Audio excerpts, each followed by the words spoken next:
여러분 안녕하십니까? 미디어 공감 좋은 TV 최진봉입니다. 유럽연합이요 내년부터 언론 자유 보장을 위한 법적 보호 장치를 만들었다고 합니다. 일명 언론자유법이라고 하는데 시행하기로 해서 주목을 받고 있습니다. 이 법을 보니까 주요 내용이 이렇습니다. 국가 안보를 이유로 언론인의 활동을 억압하거나 감시하는 행위가 금지되게 되고요. 대형 온라인 플랫폼이 임의로 언론사의 기사를 삭제하지 못하도록 규정하고 있습니다. 뿐만 아니라 정부가 언론의 다양성과 독립성을 보장해야 한다는 내용도 포함되고 있습니다. 우리 언론의 상황은 어떤지 되돌아봐야 되지 않겠습니까? 아쉬움이 많은 한 해였기 때문에 더더욱 그렇다는 생각이 드는데요. 언론 자유라는 중대한 가치를 지키기 위해서 정부도 국회도 시민들도 함께 나서야 될 때라고 생각을 합니다. 미디어 공감 좋은 TV 첫 번째 순서는 차 기자의 미디어 체크인데요. 차윤경 기자, 네. 어서 오시기 바랍니다. 오늘 우리가 살펴볼 이슈들 키워드부터 설명해 주시죠. 네, 이번 주 차 기자의 미디어 체크. 첫 번째 소식은 어리다는 이유로 차별하지 않는 기사 이렇게. 두 번째 소식은 AI 방송 영상 무단 학습 안 돼. 마지막 소식은 함정 취재 언론 윤리 논란입니다. 내용이 궁금해지는데 첫 번째 소식부터 살펴볼까요? 네, 미디어 체크 첫 번째 소식은요. 어리다는 이유로 차별하지 않는 기사 이렇게입니다. 한 청소년 단체가 어린이와 청소년에 대한 보도 관행과 문화를 개선하기 위한 가이드라인을 내놨는데요. 자세한 소식을 오마이뉴스 기사로 전해드리겠습니다. 청소년 인권운동연대 즈음이 나이 위계 없는 언론 보도와 취재 가이드라인을 발표했습니다. 5가지 원칙으로 정리한 가이드라인은 호칭 및 표현, 비중 있는 보도, 차별과 편견 해소, 동시대인으로 존중, 나이 위계 및 어린이 청소년 차별적인 언어 문화를 바꾸기 위한 노력 등의 내용이 담겼는데요. 나이에 따라 존대, 하대를 다르게 하거나 다른 호칭, 표현을 사용하지 말아야 한다고 강조했습니다. 어린 사람에게 친구라고 부르거나 나이와 성별을 구분지어 누구누구 양, 누구누구 군으로 부르지 말고 어른들과 동일하게 누구누구 씨, 누구누구 님과 같은 호칭을 동일하게 사용해야 한다는 것이고요. 어린이 청소년과 관련된 일은 당사자인 어린이 청소년에게 취재해 보도해야 하고 학생이 아닌 동등한 시민으로 호칭해서 예우해야 한다고도 주장했는데요. 모든 어린이 청소년이 다 학생은 아니라는 취지입니다. 사실 듣고 보니까 우리가 그냥 쉽게 지나쳤던 부분들을 많이 지적을 하고 있는 것 같아요.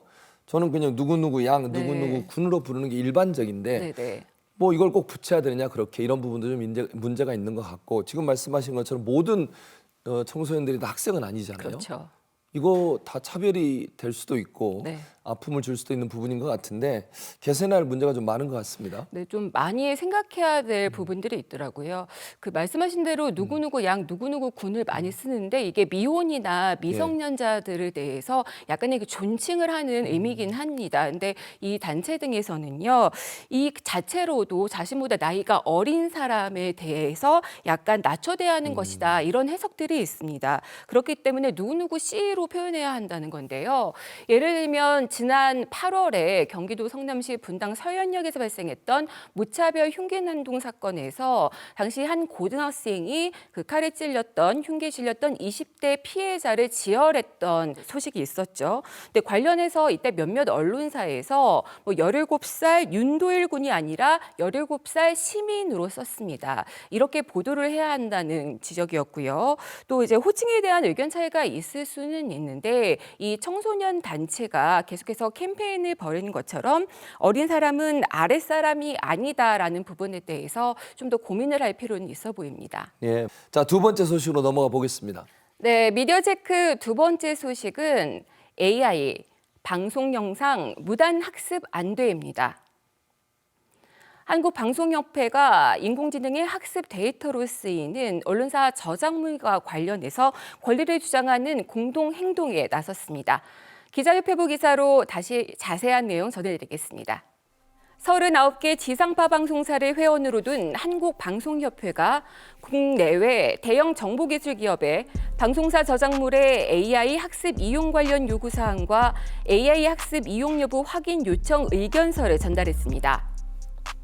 의견서에는 별도의 이용 허락 없이 회원사의 과거 및 최신 뉴스를 포함한 모든 형태의 뉴스 콘텐츠와 영상 콘텐츠, 오디오 콘텐츠의 AI 학습 이용 금지, 회원사 소유 저작물의 AI 학습 이용 여부 및 향후 이용 계획에 대한 확인 요청, AI 학습의 저작물을 이용하기 위해선 별도 보상 협의 필요, AI 학습 이용 데이터의 출처와 내용, 데이터 취득 경로 공개 등 요구사항과 입장이 포함됐는데요.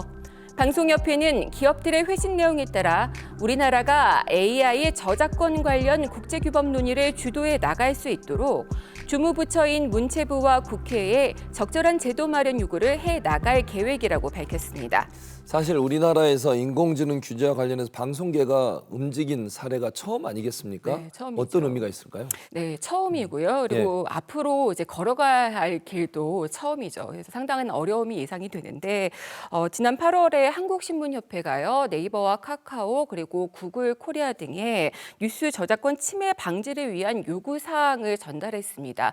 세계적인 추세이기도 합니다. 말씀하신 것처럼 해외에서 사실 뉴스 콘텐츠 무단 사용에 대한 문제로 시끄럽고 그러다 보니까 저작권 위반 문제를 해소하기 위해서 계약이 속속 체결되고 있다 이런 소식도 들리고 있습니다. 그렇습니다. 지난 9월이었죠. 그 세계 신문협회가요, 글로벌 인공지능 원칙을 발표를 했습니다. 여기는 지적재산권하고 투명성 등에 대한 기준이 들어갔습니다. 또 국경 없는 기자회에서도요, 지난달에 인공지능 시대의 미디어 윤리를 재정립하기 위한 인공지능과 저널리즘에 대한 파리 헌장을 발표를 했습니다. 또 이번 달 들어서도요, 그 유럽연합이 세계 최초로 규제를 담은 인공지능 법안을 합의를 했는데 여기에는 학습 데이터 공개 같은 투명성 의무가 들어 있습니다. 결국은 이제 세계적 추세인 만큼 우리도 피할 수 없을 것 같아요. 어떻게 잘 조율을 해서 너무 부담 가지 않은 선에서 저작권을 보호할 수 있는 방안들을 마련낼지 협의가 필요하다 이런 생각이 듭니다. 자, 세 번째 소식으로 넘어가 보겠습니다. 네, 미디어 체크 마지막 소식은 함정 취재, 언론 윤리 논란입니다. 한 유튜브 매체가 대통령 부인의 명품 선물 수수 영상을 공개해서 파장이 일고 있습니다. 언론 취재윤리 논란으로도 번지고 있는데요. 정당한 취재 방법인지 또는 의도적인 공작인지에 대한 의견이 분분합니다. 해외 사례와 판례를 미디어스 기사를 통해서 전해드리겠습니다. 언론의 감시 역할에 대해 감시견 또는 제4부라고 부르는데요. 취재 과정에서 발생하는 불법과 준법의 애매한 부분에 대한 법적인 판단을 내릴 때 언론의 환경 감시 역할을 제도적으로 보호해준다는 뜻입니다. 미국의 경우 수정헌법 1조에서 뉴스 취재 과정에서 저지르는 불법 행위나 범죄 행위까지 특권을 허용하지는 않지만 공적인 사안과 공적 인물의 부정부패 보도에 대해서는 언론 자유를 제약하지 않고 있습니다. 1994년 한 의학연구소에서 검사 결과를 잘못 판독한다는 제보를 받고 위장 취업해 내부 정보에 접근한 후 보도한 뉴스의 경우 연구소가 방송사를 상대로 소송을 제기했지만요. 법원은 공익이 개인정보 보호 문제보다 중요하다며 침입 주장을 기각했습니다. 1997년엔 유통기한이 지난 육류를 판매한다는 제보를 접한 기자들이 역시 위장 취업을 해서 업체의 불법 행위를 촬영해 보도했는데요. 이때도 회사가 방송사를 고소했지만 법원은 기각하고 배상금 $2만 인정했습니다.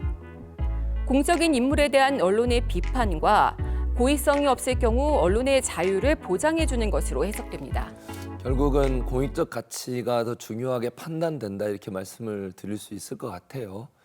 언론의 역할이 원래 권력기관에 대한 감시 기능이니까 그 기능이 잘 운영될 수 있도록 그렇게 법원도 보는 게 아닌가 이렇게 분석할 수 있을 것 같습니다. 자, 차 기자의 미디어 체크 차윤경 기자 수고 많으셨습니다.